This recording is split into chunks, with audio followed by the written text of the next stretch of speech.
नमस्कार दोस्तों। हमारी आज की कहानी है ढाबे वाली आंटी। जी, वो खाना मिलेगा क्या?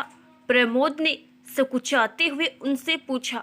नए आए हो न, ढाबे में खाना नहीं मिलेगा तो और क्या मिलेगा?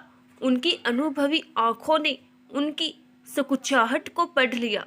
क्या लगाऊं? उन्होंने पूछा। जी, बस ये लोग जो खा रहे हैं, मतलब दाल रोटी। कितने की होगी ये?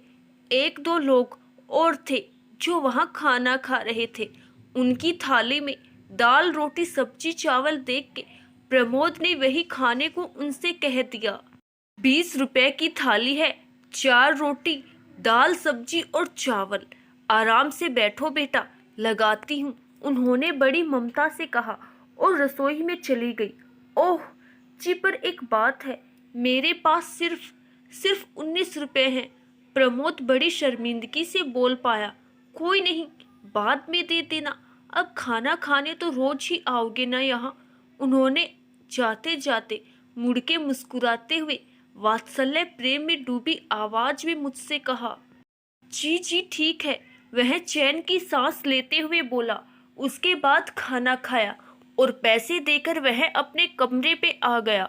एक गरीब माँ बाप का होनहार मगर बहुत शर्मीला बेटा प्रमोद यहाँ झुंझुनू में आगे पढ़ने आया था। सेक्टर किसान कॉलोनी के पास कस्बा भवन में एक सस्ता कमरा लेकर रह रहा था। आज उसका पहला दिन है। तहसील चौराहे, वैसे ये है तो तिराहा, पर इसे चौराहा क्यों कहते हैं किसी को नहीं पता। इसी चौराहे पर ये आंटी का ढाबा है। ढाबा क्या, सड़क किनारे बने एक छोटे से मकान के निचले हिस्से में एक महिला, जिन्हें सब आंटी कहते हैं, मीनू में सिर्फ 2 आइटम वाला ये ढाबा चलाती है। ढाबे में मजबूर मगर मध्यम लोग ही खाना खाने आते हैं, जो सस्ता खाना ढूंढते हैं। इसीलिए ढाबे की हालत और उसकी कमाई में से कौन ज़्यादा खस्ता हाल है, ये कहना जरा मुश्किल है। अगले दिन प्रमोद फिर जाता है। ढाबे में आंटी उसे देखकर मुस्कुराती है। वह भी हल्का मुस्कुराता है। शायद कल के बाद से थोड़ा सा आत्मविश्वास आया है। उसने कहा, आंटी खाना लगा दीजिए, पर आपसे एक विनती है, आप थाली से 1 रोटी कम कर दीजिए, क्योंकि मेरे पास 19 पैसे से ज़्यादा खाने में खर्च करने को नहीं है। उसने सोचा खाने से पहले ही साफ साफ बता दिया जाए।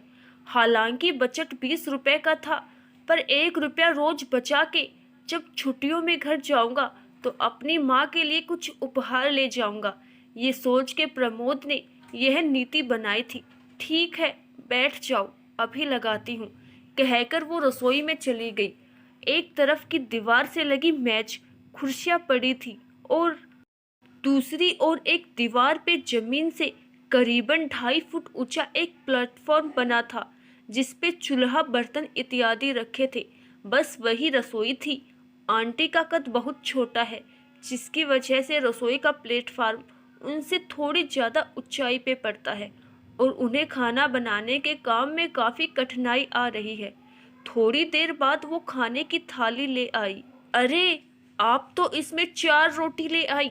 मैंने आपसे कहा, मैं आगे कुछ कहता कि वो बोल पड़ी। देखो बेटा, मैं एक बूढ़ी अकेली औरत, बस इसीलिए ढाबा चलाती हूँ कि तुम लोगों के साथ मेरी भी 2 रोटी का इंतजाम हो जाए। अब 1 रुपए के लिए क्या तेरा पेट काटूंगी, कहकर उसके सर पे हाथ फेरकर वो चली गई। ऐसे ही रोज ये क्रम चलता रहा।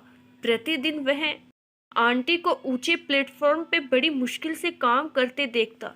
घुटनों में तकलीफ के कारण बैठ के कोई काम उनसे हो नहीं पाता था।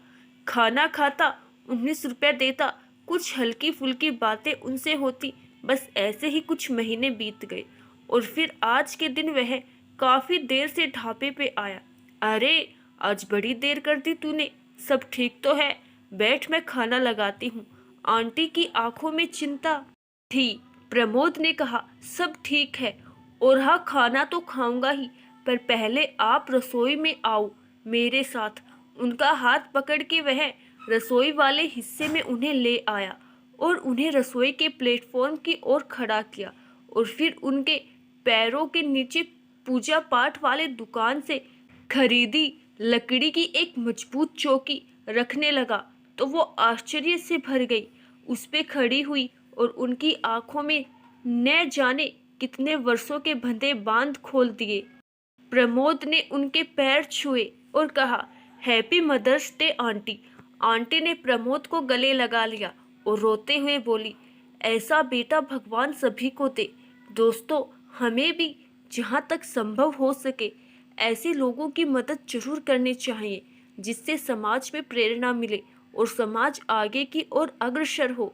आशा करती हूँ दोस्तों आपको हमारी आज की कहानी जरूर पसंद आई होगी। धन्यवाद।